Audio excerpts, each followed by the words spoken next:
Bismillahirrahmanirrahim. Assalamualaikum warahmatullahi wabarakatuh. Alhamdulillahilladzi bi ni'matihi tatimmus shalihat. Asyhadu an la ilaha illallah wahdahu la syarikalah wa asyhadu anna Muhammadan abduhu wa rasuluh la nabiyya ba'dah. Allahumma salli wa sallim ala nabina wa rasulina Muhammad sallallahu alaihi wasallam wa ala alihi wa ashabihi wa man tabi'ahu bi ihsani ila yaumiddin, amma ba'du. Ibu bapak jamaah rahimakumullah, malam kali ini kita masih melanjutkan dengan surah Al-Lail, adalah surah yang ke-92, di mana kemarin kita sempat mengutip hadis dari Rasul Sallallahu Alaihi Wasallam yang berkaitan dengan bagaimana sikap sahabat ketika disebutkan oleh Rasul bahwa setiap dari kita, dari manusia itu sudah ditentukan tempat kembalinya, apakah di surga ataupun di neraka. Maka ketika Rasul menyampaikan seperti itu, sahabat kemudian menunjukkan, afala natakilu ya Rasulullah, apakah kemudian kita berserah diri saja, pasrah bongkoan, kalau semuanya itu sudah ditentukan oleh Allah di mana tempat kembalinya nantinya. Tetapi Rasul sallallahu alaihi wasallam kemudian memberi nasihat kepada kita, kepada sahabat khususnya pada waktu itu, i'malu fakullu muyassarin lima khuliqalahu. Kita diberitakan untuk tetap beramal, tetap beraktivitas, tetap beribadah, maka setiap yang dimudahkan akan bisa terlaksana. Kalau memang kita biasanya melakukan kebaikan pun akan dimudahkan oleh Allah untuk melakukan kebaikan tersebut. Jemaah rahimakumullah. Kemudian juga dari ayat 1 sampai ayat yang ke-11 kita mendapatkan banyak pelajaran dari surah Al-Lail. Termasuk diantaranya adalah bagaimana Allah bersumpah dengan awal surah Al-Lail ini untuk menyampaikan bahwa manusia itu kembali kepada amal perbuatannya masing-masing. Masing-masing kita akan mempertanggungjawabkan apa yang telah kita lakukan, dan juga yang terjadi di sana juga akan dipertanggungjawabkan oleh mereka yang ada di sana, yang nun jauh dari kita. Nah, di sini kemudian kita akan melanjutkan ayat yang ke-12 sampai ayat yang ke-21 terkait dengan qad a'zara man anzara. Artinya adalah pertanyaan gini Bapak Ibu, ada tidak di dunia ini orang yang kemudian tidak pernah mendapatkan keterangan tentang Islam? Kinten-kinten wonten apa boten? Ada enggak di dunia ini kemudian ada sekelompok kemudian dia tidak tahu Islam, tidak tahu Islam, tidak pernah dengar Islam, mungkin tidak pernah juga didatangin oleh kaum muslimin atau duat atau orang Islam yang datang ke situ. Kalaupun ada, bagaimana kemudian bagaimana keadaannya? Apakah mereka nanti akan dihisab sebagaimana orang-orang yang pernah disinggahi oleh Islam itu atau tidak? Kadang ada yang bertanya demikian, bagaimana dengan kondisi orang yang kemudian tidak pernah melihat dan mendengar Islam sama sekali? Dia nanti akan dihisab atau tidak? Ini kita lihat dari ayat yang ke-12. A'udzubillahi minasyaitonirrajim. Bismillahirrahmanirrahim. Inna alaina lal huda. Inna sesungguhnya, alaina atas kami itu, lal huda. Lal huda memberi makna taukid, penguatan, maknanya adalah memberi petunjuk. Jadi sesungguhnya kami lah, lahnya ini memberi makna taukid. Kalau sesungguhnya memberi makna taukid, jih leres. Kalau lah ini juga memberi makna taukid, yang berhak memberi petunjuk. Nanti kita lihat ya. Wa inna lana lal akhirata wal ula. Wa inna, dan sesungguhnya, lana milik kami, lah lal akhirata, akhirat itu, wal ula, dan dunia. Jadi akhir dan permulaan itu miliknya Allah. Fa anzartukum narun talazza. Fa, maka, anzartu, aku beri peringatan, kum, kepada kalian, naron, neraka, talazza, yang menyala-nyala. Jadi Allah di sini menggunakan fiil madhi telah memberikan peringatan, telah memperingatkan kepada kita, telah memperingatkan kepada seluruh manusia. Nanti ada yang kemudian pura-pura tidak tahu, ada yang tidak tahu, ada yang kemudian tidak ingin tahu gitu, macam-macamnya seperti itu. La yaslaha illal ashqa. Jadi hanya ini jamaah rahimakumullah kembali kepada nar. Jadi neraka itu kalau dalam gender jenis fi'il jinsi fi'il isim dalam bahasa Arab itu dihukumi muannats, dihukumi perempuan. Neraka itu perempuan. La yaslaha, tidak masuk ke dalamnya illa kecuali, tidak masuk ke dalam neraka kecuali siapa? Al ashqa, orang yang paling celaka. Orang yang celaka tempatnya itu adalah di neraka. Siapakah mereka itu? Allazi, Allah mengungkapkan dengan allazi, bukan allazina, ya kan? Kalau allazina kan orang-orang yang. Kalau di sini allazi isim mausul untuk yang satu. Maknanya orang kalau sudah mendustakan Allah itu ya bayangannya ada menjadi satu bagian, satu dengan yang lain sama aja. Allazi yang mendustakan, allazi kadzdzaba mendustakan, wa tawalla dan berpaling. Di sini ada kemudian kalau kita sebut dengan objek ya, tapi tidak disebutkan apa yang dia dustakan, kebenaran. Watawalla dan berpaling, apa yang dia palingkan? Keimanan. Diberi kebenaran kemudian dia dustakan, kemudian diajarkan keimanan, kemudian malah dia berpaling, tidak mengindahkan, balik arah, dia tidak mau mengimaninya. Wasayujannabuhal atqa. Jadi perbandingannya adalah kalau tadi di awal bercerita tentang orang-orang yang paling celaka, sekarang adalah orang-orang yang lawan dari itu adalah mereka yang bertakwa. Wa dan sa akan yujannabu, jannaba yujannibu, itu adalah menjauhkan. Bentuk aktifnya. Kalau yujannabu bentuk pasifnya, maka diartikan dijauhkan, bukan menjauhkan, tapi dijauhkan. Dan akan dijauhkan darinya al-atqa, orang-orang yang paling bertakwa. Al-atqa allazi yu'ti malahu yatazakka, yaitu orang yang yu'ti memberikan, di sini artikan dengan menginfakkan, malahu hartanya, wa yatazakka untuk membersihkan diri dari apa? Dari sifat kikir dan tamak. Jadi kalau misalkan ada rasa kikir ingin menguasai harta masing-masing, maka obatnya adalah sedekah, obatnya adalah infak, sehingga nanti sadar bahwa yang kita miliki itu hanya sebagai titipan, bukan untuk dimiliki selamanya. Harta kita kan ada tiga, apa yang kemudian kita makan kemudian kita buang, apa yang kemudian kita pakai kemudian menjadi usang, dan apa yang kemudian kita sedekahkan yang besok itulah yang akan kita terima pahalanya. Adapun yang berada di belakang kita yang tersimpan belum tentu menjadi harta kita. Wa ma li ahadin indahu min ni'matin tujza. Wa ma li ahadin, dan tidak ada suatu pun suatu pun, dan wa ma kan gini. Wa ma min nikmatin li ahadin indahu tujza gitu. Jadi wa ma ni'matin, dan tidak ada satu nikmat pun yang diberikan li ahadin pada seseorang, indahu padanya, tujza yang harus dibalas.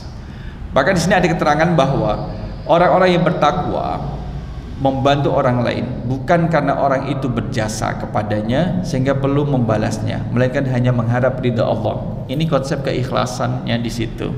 Jadi kita tidak tahu orang itu ikhlas atau tidak, pelakunya lah lebih tahu, jauh lebih tahu daripada kita yang hanya melihat. Malah nanti jatuhnya pada prasangka. Illa, kecuali ya, ibtigha'a wajhi rabbihil a'la, kecuali dia memberikannya semata-mata karena mencari keridhaan Tuhannya yang maha tinggi. Wala saufa yarda, sungguh kelak dia akan mendapatkan kepuasan, menerima balasannya. Wala saufa yarda, ini kalau dalam surah Al-Bayyinah, radhiyallahu anhum wa radu an, yang sama. Kemudian di dalam surat Naba Malih yang lain, dzalika liman khasya rabbah, itu juga surah Al-Bayyinah juga. Ridho memberi makna bahwa Allah ridho dengan amalan yang dilakukan oleh hamba-hambanya, kemudian Allah membalas dengan surganya itu. Sehingga orang-orang yang beramal tadi merasa ridho dengan apa, dengan balasan yang Allah berikan kepadanya. Dari sini jamaah rahimakumullah, dari ayat yang ke-12 ini, mari kita lihat tafsirnya satu per satu di sini. Nah, kita mulai dari al-mufradat al-lughawiyah. Inna alaina lal huda. Sesungguhnya hidayah itu yang miliknya Allah. Kan kita tidak bisa memberi hidayah. Misalkan dalam surah yang lain, Nabi Muhammad saja pun tidak bisa memberi hidayah kepada siapapun. Orang tua tidak bisa memberi hidayah kepada anaknya. Innaka la tahdi man ahbabta. Innaka la tahdi man ahbabta walakinnallaha yahdi may yasha wa huwa a'lamu bil muhtadin. Surah Al-Qasas ayat yang ke-56.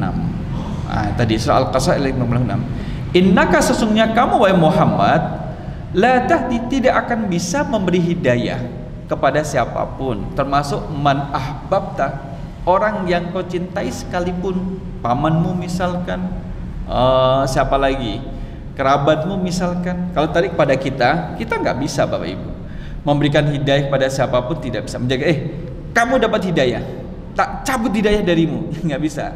Boleh jadi hidayah itu lewat dari kita, lewat saja kita menyampaikan satu maklumat, kemudian dia mengembangkan maklumat itu sehingga menjadi sebab dia masuk Islam. Jadi melalui tangan kita, bukan kita serta-merta yang menjadikan orang itu dapat hidayah, bukan, tapi kita yang melewatinya. Bahkan pahala orang yang dengannya seseorang itu dapat hidayah, melaluinya orang itu dapat hidayah sehingga bisa masuk Islam, itu lebih baik daripada onta merah. Jamaah rahimakumullah, balasannya seperti itu. Walakinnallah, akan tetapi Allah lah yang yahdi, memberikan hidayah may yasha'u, kepada siapapun yang dikehendaki. Sehingga yang kita lakukan adalah memohon kepada Allah Subhanahu wa taala hidayah untuk kita dan juga untuk orang yang kita maksudkan, ya. Orang yang diberi hidayah tidak bisa disesatkan. Orang yang disesatkan oleh Allah tidak bisa diberi hidayah. Jadi semuanya itu kembali pada Allah Subhanahu wa taala. Wa huwa a'lamu bil muhtadin, dan Allah lah yang paling mengetahui terhadap orang-orang yang mendapatkan hidayah. Alaina al-irsyad ilal haq. Jadi kita hanya bisa menunjukkan saja Bapak Ibu. Kalau misalkan orang tua terhadap anaknya, nak, sholat, ayo sholat, wajib, ini sholat ini wajib, ya itu sebatas itu kita, ayo sholat, sehingga nanti biar Allah cinta terhadap kita, Allah memudahkan urusan kita, ayo gitu. Sampai pada dataran memberi hidayah itu nggak bisa. Oleh karena itulah kita hanya menunjukkan, ya, menunjukkan. Wa inna lana lal akhirata wal ula. Lillahil akhirah wad dunya. Maksudnya adalah Allah itu pemilik dunia dan akhirat itu. Nu'ti man nasya liman nasya. Jadi Allah kemudian akan memberikan apa yang dikehendaki terhadap siapa yang dikehendaki, gitu. Siapa dikasih Allah apa, itu Allah, hak prerogatif Allah. Si fulan Allah kasih kesehatan, tapi tidak mendapatkan harta benda. Yang kedua dikasih harta benda, kesehatannya berkurang. Yang ketiga dikasih kesehatan dan juga harta benda, tapi kemudian kebersamaan dengan keluarga berkurang. Yang keempat, kebersamaan keluarga dapat, hak kesehatan dapat, kemudian rezekinya harta benda juga dapat. Apa cobaannya? Dengan tetangganya nggak merasa nyaman, itulah dan sebagainya, terus. Maka kalau kita lihat dalam surah Al-Baqarah 155, wala nabluwannakum bisyai'im minal khaufi wal ju'i wa naqsim minal amwali wal anfusi was samarat wa basyiris sabirin. Jadi tidak ada dari kita yang kemudian tidak diuji oleh Allah. Satu sisi kita sudah diuji oleh Allah, pasti kita akan diuji. Surga, akhir dunia dan akhirat itu adalah milik Allah. Jadi apa yang kita miliki, gitu. Lantas apa yang kemudian kita sombongkan? Menyombongkan diri kepada Allah, padahal Allah adalah yang berhak menggelar, menyandang sebutan tersebut, ya. Nah, kalau ada kata fa'angdartukum khawaftukum, Allah itu memberi rasa takut kepada hambanya. Talazza adalah menyala-nyala. Misalkan gini, Bapak Ibu, jin itu diciptakan dari tanah atau dari nopo ya? Dari api. Kalau dimasukkan ke neraka, kira-kira panas gak api dari api? Api bertemu api, panas itu, tetap akan menjadi panas. Bukankah telapak tangan kita yang bagian luar ini adalah kulit? Iya. Bukankah pipi ini kita juga kulit? Lah kalau ketemu apa kemudian tidak sakit? Dengan kecepatan yang tinggi, das gitu. Itu kan kemudian sakit juga. Ya, dipikir kemudian kalau api ketemu api tidak panas, tidak, akan beda. Ini apinya berbeda dengan api yang ada di dunia. Ini adalah apinya Allah. Talazza wa tatalahhab, yaitu menyala-nyala. La yaslaha la yadkhuluha wa la yahtariku biha ilal abad. Jadi mereka nanti akan dimasukkan ke dalam neraka tersebut, tidak akan masuk ke dalamnya dan tidak akan terbakar sampai selama-lamanya, ya, illal ashqa, kecuali orang-orang yang durhaka. Berarti gini Bapak Ibu, berarti ada yang masuk neraka tapi tidak kekal. Antara kekal dan tidak kekal, dengan pilih yang mana? Masuk neraka kekal atau masuk surga kekal? Pilih yang mana? Udah dikasih pilihan yang mudah masih bingung jawab. Di sini kita katakan dari kata-kata la yaslah, tidak akan masuk, wala yahtariku biha ilal abad, tidak akan masuk ke dalam neraka dan tidak akan terbakar di dalam neraka sampai selama-lamanya. Illa, kecuali, maknanya adalah ilal ashqa, kecuali orang yang sangat durhaka. Maknanya adalah orang yang durhaka akan masuk dan terbakar dan selama-lamanya gitu. Jadi ini memberi makna ada la nafi, ada kemudian hadatul istisna illa. Nanti kita lihat ya. Jadi kalau memahami itu adalah yaslahal ashqa, yaslahal ashqa, yang masuk adalah orang-orang yang durhaka. Sampai di sini disebutkan, Dr. Bapak Juwaili menyebutkan asyakiu al kafir. Orang yang disebut durhaka adalah mereka yang kafir. Bapak Ibu, orang kafir ada keimanan tidak? Punya keimanan tidak ya? Kalau orang kafir itu, kalau dengan keterangan al ashqa al kafir, punya keimanan tidak? Tidak. Maka karena tidak ada keimanan, berbeda dengan hadis qudsi ketika Allah berfirman kepada malaikat, akhriju man fi qalbihi mithqala khardal minal iman. Wahai malaikat, keluarkan dia dari neraka karena dia memiliki keimanan sekalipun sebesar biji sawi, tapi punya keimanan. Jadi punya keimanan meskipun sebesar biji sawi, kecil. Kalau zarrah mithqala khardal minal iman, mithqala khardal minal iman. Kalau zarrah itu kan diartikan biji sawi, padahal dulu mungkin biji sawi adalah biji yang paling kecil yang didapatkan di Arab. Tapi sekarang kan ada bagian yang lebih kecil dari zarrah. Kalau dalam makna modern dimaknai dengan atom. Atom saja, mengapunten, bukan kacang atom, bukan yang putih, lebih kecil atom. Atom pun masih bisa dibagi. Gitu? Ada proton, berapa malih? Elektron, neutron, tronton, nggak masuk, terlalu besar, itu masih besar tronton. Itu. Jadi orang kafir itu berarti adalah orang sebutan di sini mereka yang tidak punya keimanan. Kafir memberi makna banyak, ada tertutup, terhapus, orang yang terhapus. Karena kafir bisa memberi makna menghapus, menutup. Kafir adalah di sini adalah orang yang tidak beriman kepada Allah SWT. Jadi di dalam hatinya sudah tidak ada keimanan. Gak iman, tidak beriman kepada Allah sedikit pun, berbelas tidak beriman gitu. Ka Abi Jahlin, seperti Abu Jahal, Umayyah bin Khalaf. Ini sampai disebutkan oleh Dr. Bapak Juwaili dengan namanya Abu Jahal, gak ada keimanan. Kalau kita membahas beberapa surah dan ayat, itu Umayyah bin Khalaf sering muncul. Dalam Al-Humazah, Umayyah bin Khalaf muncul. Dalam Al-Kafirun, Umayyah bin Khalaf muncul. Dari kalau berkisah tentang sesiapa yang memusuhi Nabi, Umayyah bin Khalaf itu muncul. Kayak semasa hidupnya dihabiskan untuk memusuhi Nabi SAW. Amal fasiku wa indakhala fala yalzimuha. Adapun orang yang fasik, fasaka keluar dari taat, dia kemudian masuk ke neraka tapi tidak selamanya di sana. Berarti ada keimanan. Gitu. Tapi kalau beda kafir, sama sekali sudah tidak ada keimanan di dalamnya. Jadi itulah. Jadi mana yang lebih Lebih lama orang kafir atau orang fasik? Kalau di definisi ini lebih lama orang kafir. Kazzaban nabiyya fima ja'a bihi. Kazdzaba mendustakan, yang dimaksud mendustakan adalah mendustakan nabi. Fima ja'a bihi, dengan apa-apa yang dibawa dengannya, dibawa olehnya. Jadi yang dibawa nabi apa? Al-Qur'anul Karim, termasuk yang disampaikan nabi dalam bentuk hadis nabi juga kemudian didustakan. Jadi kalau ada orang yang mendustakan apa yang disampaikan oleh nabi, itu termasuk dengan kadzdzaba ini. Al-haq wa tawasaw bil haq. Al-haq itu adalah kebenaran yang bersumber dari Al-Qur'an dan hadis yang tidak terbantahkan. Nah, orang yang mendustakan di sini kadzdzaba, mendustakan Al-Qur'an dan hadis yang tidak terbantahkan kebenarannya itu. Mendustakan nabi. Nabi menyampaikan apa? Misalkan tanda-tanda hari kiamat. Kemudian orang mengingkari, enggak salah itu. Bagaimana salah?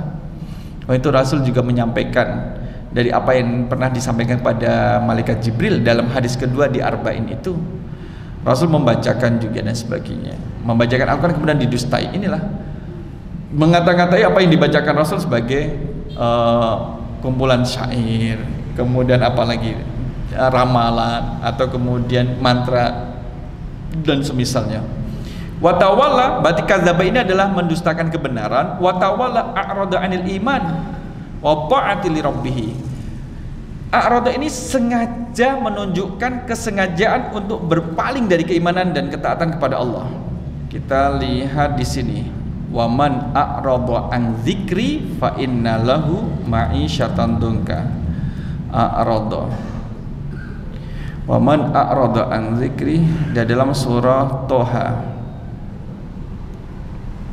nih 124. Wa man a'rada, dan sesiapa orang yang a'rada, sengaja berpaling, ada unsur kesengajaan dan pengetahuannya dan kesadaran. Ya, memang sengaja, bukan tidak tahu. Kalau tidak tahu, ma'fu anhu. Kalau tidak tahu, menjadi ma'fu anhu. Kali ini sengaja. Ang zikri, dari peringatanku, peringatan Allah. Kalau peringatan Rasul ada di dalam hadis, kalau peringatan Allah ada di mana Bapak Ibu? Al-Quran. Ada di dalam Al-Quran. Orang ini berpaling dari Al-Quran, baik sebagian maupun secara keseluruhannya. Fa innalahu, maka baginya, hu kembali kepada man, bisa laki bisa perempuan, siapapun dia. Fa innalahu ma'isyatan, kehidupan dongka yang sempit. Jadi dongka mensifati ma'isyatan, disifati, padahal ma'isyatan itu muannas, dongka itu kemudian muzakkar. Ini yang pertama, ketika di dunia dia disifati dengan ma'isyatan dongka, kehidupan yang sempit. Wa nahsyuruhu, dan kami kumpulkan dia, hu kembali kepada man, orang yang berpaling. Kapan dikumpulkan? Yaumal qiyamati, pada hari kiamat. Bagaimana keadaannya? A'ma, dalam keadaan buta. Ada dua hal. Di dunia dia mendapatkan ma'isyatan dongka, kehidupan yang sempit. Di akhirat dalam keadaan buta. Maka kalau kita lihat, jamaah rahimakumullah, di lanjutan ayatnya berarti yang ditulis ini set. Oke. Pada ayatnya kita lihat,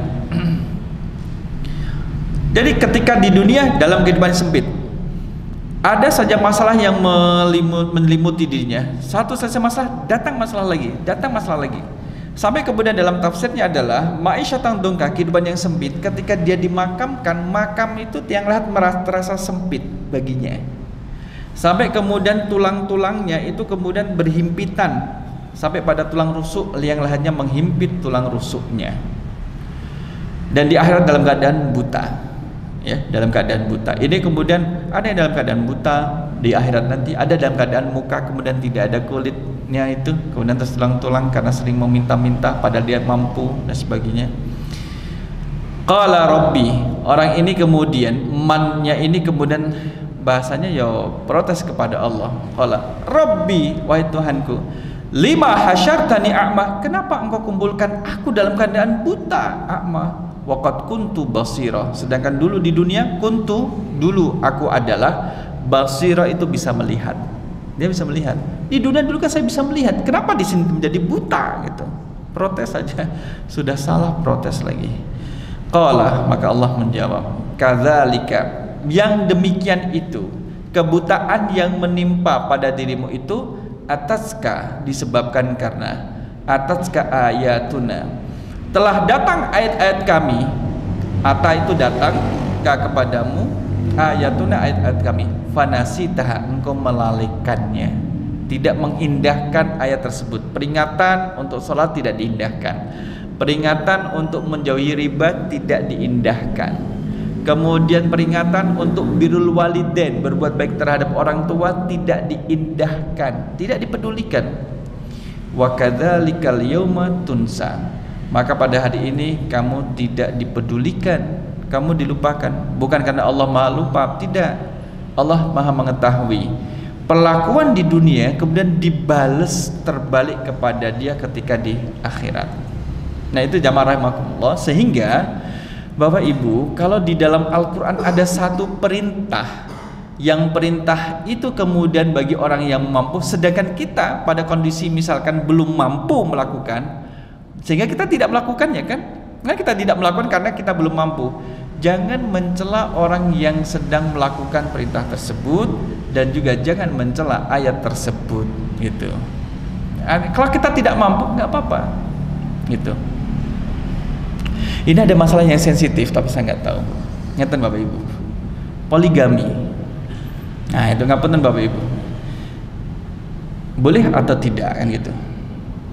Kadang kemudian ada yang sepakat, ya itu senang, ayo cus, ayo gaskan, ayo gitu, senang.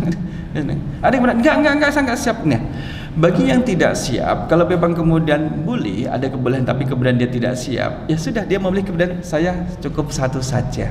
Kalau mau nambah yang lain-lain silakan, tapi saya cukup satu saja kan gitu. Tanpa kemudian harus memperlihatkan, oh nggak benar itu yang poligami itu nggak benar, kemudian menyalahkan. Itu ayatnya itu malah kembali pada ayat. Nah, kadang kemudian kita akan digoda oleh setan pada ayat-ayat yang kemudian tidak mampu melakukan atau belum mampu melakukan, kemudian digoda untuk menghantam ayat dan pelakunya kan gitu. Sama kalau misalkan kita turunkan lagi, kalau ada orang yang sedang melaksanakan ibadah sunnah sedangkan kita tidak mampu melaksanakannya, kan jangan mencela orang yang melaksanakan ibadah sunnah itu. Sedangkan kita kan memang tidak. Ya Allah, alhamdulillah saudara saya bisa melaksanakan ibadah sunnah, saya belum bisa, mudah-mudahan di lain waktu saya bisa melakukan. Kan seharusnya seperti itu. Kalau bisa melaksanakan. Kalau tidak bisa, jangan mencela ibadahnya, bahkan kemudian jangan mencela syariatnya. Orang yang kemudian batal wudu kemudian dia berwudu, batal lagi kemudian berwudu, batal lagi kemudian berwudu. Jadi dia menjaga wudunya. Jadi itu menjadi ajaran dari Rasul SAW. Orang yang kemudian tidak mampu menjaga wudunya, kemudian mencela dengan perilaku saudara yang kemudian menjaga wudu, padahal dia sedang menjaga sunnah. Sebagaimana kalau kita lihat anak-anak kecil yang di Gaza dulu, sekarang juga mungkin masih, ketika ditanya, kamu dalam keadaan berwudu atau tidak? Berwudu, meskipun dia tayamum. Kenapa kamu selalu menjaga wudu? Sederhana jawabannya, saya tidak tahu kapan saya akan meninggal. Sekiranya ketika ditakdirkan wafat atas serangan Zionis Israel itu saya meninggal, maka saya meninggal dalam keadaan berwudu, gitu saja Pak. Jadi sederhananya kayak gitu, menjaga dalam keadaan berwudu. Nah, inilah terkait dengan orang yang mendustakan, berpaling dari keimanan dan ketaatan kepada Allah. Wa sayujannabuha, itu dijauhkan, yub'adu anha. Al-atqa at-taqiyul ladzi ittaqal kufra wal ma'asi. Al-atqa adalah orang yang paling bertakwa, adalah orang yang menjaga diri dari kekufuran dan kemaksiatan. Sejauh kita menjaga diri dari kemaksiatan, ya, sejauh itu kita menjaga ketakwaan dalam diri kita.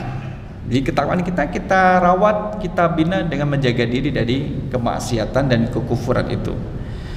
Yatazakka yatatahharu bi ayyakhrujahu lillahi ta'ala. Yatazakka, membersihkan dirinya. Nah, apa yang benar kita berikan itu adalah untuk mengharap ridha Allah. Sehingga gini Bapak Ibu, kita ngasih donasi nih, bantuan, yang penerima itu mengambil kemudian terus pergi gitu. Dia tidak bilang kemudian terima kasih, masya Allah, tidak mendoakan, tidak bilang terima kasih, kemudian terus dia berpaling. Jangan ngeten niku seneng napa geding. Jadi dibawakan, misalkan bawa 10 kilogram beras dibawakan. Mana orangnya? Oh, ketemu, bawakan beras, dikasih kemudian minyak, kemudian saking gas-gasan. Ini saya kasih ya. Mudah-mudahan berkah, ini bisa dimakan bersama keluarga. Cuma diterima, kemudian terus pergi, enggak bilang mengatakan terima kasih dan apa. Misalkan kalau misalkan dari si pemberi kok ada rasa, ya Allah, enggak ngomong terima kasih, mbok ngomong terima kasih atau apa, doa juga tidak, apalagi berdoa, apalagi enggak tahu adab sebagainya. Kok masih ada rasa mangkel, marah dengan perilaku si penerima, maka keikhlasannya ada di kita lihat lagi. Ikhlas enggak? Sebenarnya kita itu ngasih pengen dapat ucapan terima kasih ya gitu. Maka yatazakka di sini adalah orang yang kemudian melakukan itu adalah untuk Allah, la riya wala sum'ata, bukan karena riya dan bukan sum'ah, sombong, takabur, pamer. Fayakunu zakian indallah. Allah Maha mengetahui kok. Sekalipun dia tidak mengucapkan terima kasih, siapa tahu dia bergegas itu kemudian bisa masak untuk keluarganya, kemudian dia bisa mendirikan sholat di salat baru kemudian berdoa kepada Allah, bermunajat terus menerus dan lebih serius untuk si pemberi tadi, untuk kita. Bisa jadi kan demikian itu. Maka disitulah letak di mana kita menjaga keikhlasan dalam beramal. Ikhlas beramal. Itu logonya siapa? Ikhlas beramal. Kemenak ya. Kemenak, ikhlas beramal. Semoga sesuai. Nah, tujza tukafa'u wa tujazi illa lakin fa'ala zalika ibtigha wajhi rabbil a'la ay talabu thawabillah, menginginkan pahala dari Allah Subhanahu wa taala. Nah, jamaah rahimakumullah, wala saufa yarda bima yu'tahu minas thawabi fil jannah. Ridha di sini adalah menerima apa yang diberikan di surga. Nah, oleh karena itu jamaah rahimakumullah, ayat 12 sampai 21 itu tashmalu kulla min fi'lin misli hadza wa yub'idu 'anil nari wa yusabu. Jadi ada dua kelompok yang nanti akan disebut dalam maqta' ayat ini adalah orang yang dimasukkan ke neraka, waliyadzubillah, dan kelompok yang dijauhkan dari neraka. Ini kita lihat ayat yang ke-7, sababun nuzul ayat yang ke-17, karena 17 di antara 12 sampai 21. Sababu nuzulil ayah sab'ata asyara. Wa sayujannabuha akhraja Ibnu Abi Hatim an Urwah anna Abu Bakar As-Siddiq ataqa sab'ah kullum yu'adzabu fillahi. Wa fihi, jadi Abu Bakar As-Siddiq itu memerdekakan orang, ada 7 orang yang mereka itu diazab di jalan Allah. Seperti Bilal, gitu. Bilal itu kan kemudian diazab, disiksa oleh orang kafir Quraisy itu karena membela agama Allah. Ada 7 orang yang dibebaskan oleh Abu Bakar As-Siddiq. Dulu ya udah lama. Kita pernah menghitung kan Bilal itu dibeli oleh Abu Bakar itu dengan uang apa nih. Nah, ibu-ibu dulu kan ada tempat penyimpanan uang kan kayak gini ya, kantong kecil itu ya. Dulu kita pernah, mohon maaf, iseng-iseng hitung, itu senilai adalah kurang lebih 2 miliar. 2 miliar untuk memerdekakan Bilal. Jadi Abu Bakar mengeluarkan hartanya untuk membebaskan orang-orang yang kemudian diazab. Sedangkan kemudian bapaknya Abu Bakar sampai bilang, Abu Bakar, kenapa kamu tidak kemudian membebaskan orang-orang yang kuat, yang orang-orang yang kemudian punya tenaga, membantu mereka atau memperkerjakan mereka supaya nanti mereka bisa menjagamu. Kalau ada apa-apa, mereka bisa menjagamu, bisa memberikan perlindungan, bukan orang-orang yang lemah gitu. Maka salah satu jawaban dari Abu Bakar adalah karena saya mencari ridha dari Allah Subhanahu wa taala, bukan untuk mendapatkan feedback, balasan, perlindungan, penjagaan, itu bukan. Itu bukan. Nah, itulah. Nah, kalau dalam ayat yang ke-19, wa ma li ahadin rawa Atha an Ibnu Abbas qala inna Bilalan lamma aslama dhahaba ilal asnam fasalaha 'alaiha wa kana 'abdan li Abdillah bin Jud'an fashaka ilaihi al musyrikuna ma fa'ala fawahabahu lahum wa mi'atu minal ibil yanhirunaha li alihatihim fa akhaduhu wa ja'alu yu'adzibunahu fi ramdha. Jadi ketika Bilal bin Rabah itu kemudian berislam, berserah diri kepada Allah, Islam kan artinya berserah diri, maka melakukan perbuatan yang tidak biasa dilakukan oleh orang kafir terhadap patung dan berhalanya. Jadi ada upaya untuk menunjukkan bahwa patung berhala yang kalian sembah itu tidak bisa apa-apa, nggak bisa apa-apa. Disebut orang jahiliyah, jahil bodoh, itu bukan karena IQ-nya yang kemudian di bawah rata-rata, Bapak Ibu. Mereka ada yang pakar tentang pakar perang, kemudian pakar ekonomi, tapi karena keyakinan itu loh. Menyembah, mengkultuskan benda mati yang tidak bisa memberikan perlindungan terhadap dirinya, apalagi kepada orang lain, yaitu patung dan juga berhala itu. Itu yang kemudian menjadi sebutan jahiliyahnya di sana. Ya, oleh karena itulah orang ketika melihat Tuhannya diperlakukan tidak baik, ya mereka akan marah. Mereka akan marah dan juga memperlakukan buruk terhadap Bilal. Oleh karena itulah Abu Bakar membebaskan Bilal, ya, ini Abu Bakar ritelan min zahab. Satu ritel itu kalau nggak salah setengah kintal. Nama setengah kilo 0,50 ritlanin loh min zahab. Berarti paling nggak setengah kilo napaknya. Jadi itulah kemudian yang dipakai untuk membebaskan Bilal. Jadi memang banyak dana yang dikeluarkan oleh Abu Bakar untuk awal-awal dakwah Islam pertama di Makkah Mukarramah, yang semua itu dilakukan untuk mencari ridha Allah Subhanahu wa taala. Jadi Abu Bakar kalau mengeluarkan harta itu nggak hitung-hitungan, tidak mengharap kembali, seperti kasih sayang orang tua terhadap anaknya, mengharap kembali. Jadi orang tua tidak mengharap balas kasihan anak itu dikembalikan, sekalipun orang tua tidak mengharap belas kasihan dari sang anak, tapi kan anak harus tepos seliro, harus tahu diri gitu. Jadi apa yang diberikan orang tua terhadap anaknya itu kemudian tidak dihitung. Nah, kamu Raka, dulu kamu sewa rahimnya ibu sekian bulan, sekian miliar dan sebagainya.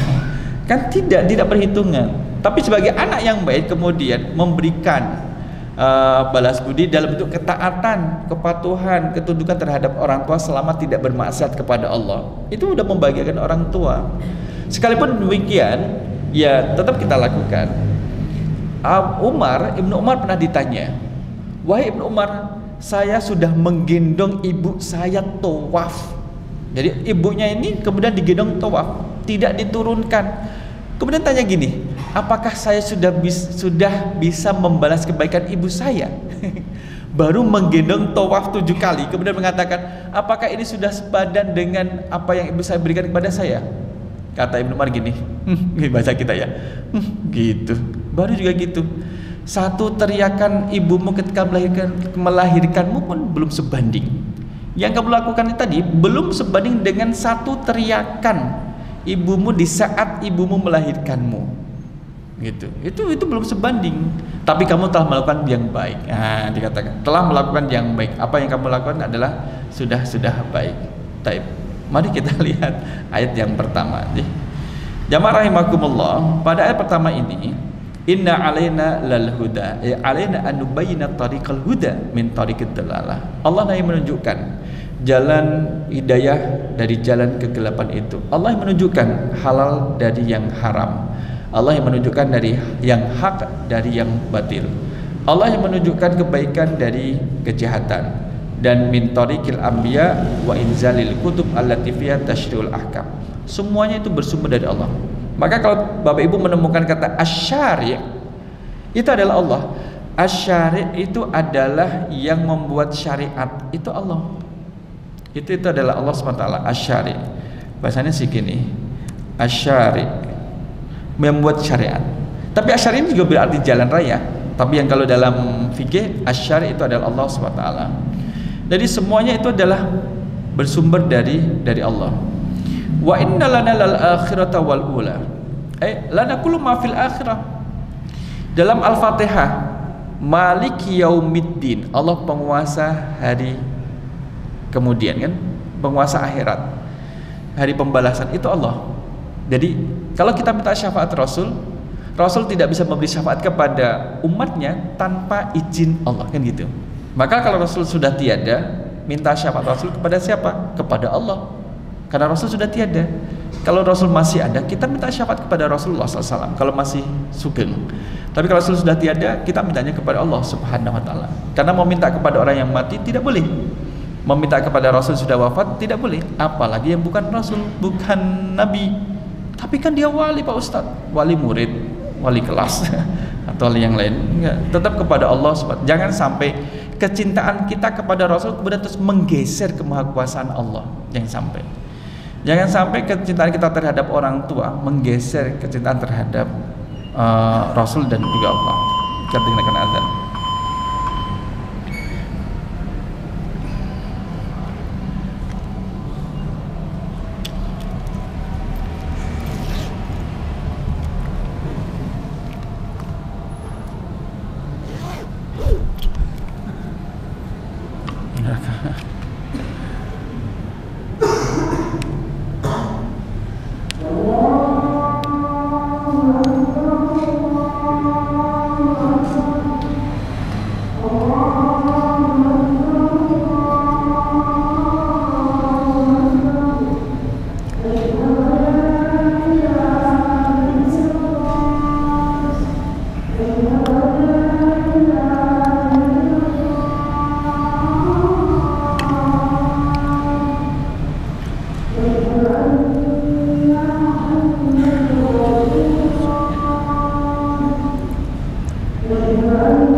Jamaah rahimakumullah. Jadi kesimpulan dari ayat yang pertama bahwa hidayah itu milik Allah, dan orang yang setelah mendapatkan hidayah selama dia hidup maka tetap harus menjaga kebergantungan kepada Allah. Karena hidayah itu bisa hilang dari seseorang. Ketika hidayah itu hilang dari seseorang, maka dia menjadi lockout, keluar dari Islam. Seseorang bisa mendapat hidayah sehingga menjadikan dia masuk Islam. Nah, kita yang kemudian berada di dalam rumah Islam ini, maka tetap meminta kepada Allah SWT semoga kita diwafatkan dalam keadaan berislam, sebagaimana firman Allah, wala tamutunna illa wa antum muslimun. Nah, itu harus kita jaga. Sekali ini kita menjaga itu semua. Allah memberikan nikmat hidayah dan kita harus menjaganya dengan apa? Ketaatan dan kepatuhan terhadap perintah Allah Subhanahu wa taala. Maka ibu bapak jamaah rahimakumullah, mugi-mugi bermanfaat dan kita lanjutkan pada pekan berikutnya insyaallah. Kita cukupkan dengan doa kafaratul majlis. Subhanakallahumma wa bihamdika asyhadu an la ilaha illa anta astaghfiruka wa atubu ilaik. Aqulu qouli hadza astaghfirullah li wa lakum. Wassalamualaikum warahmatullahi wabarakatuh.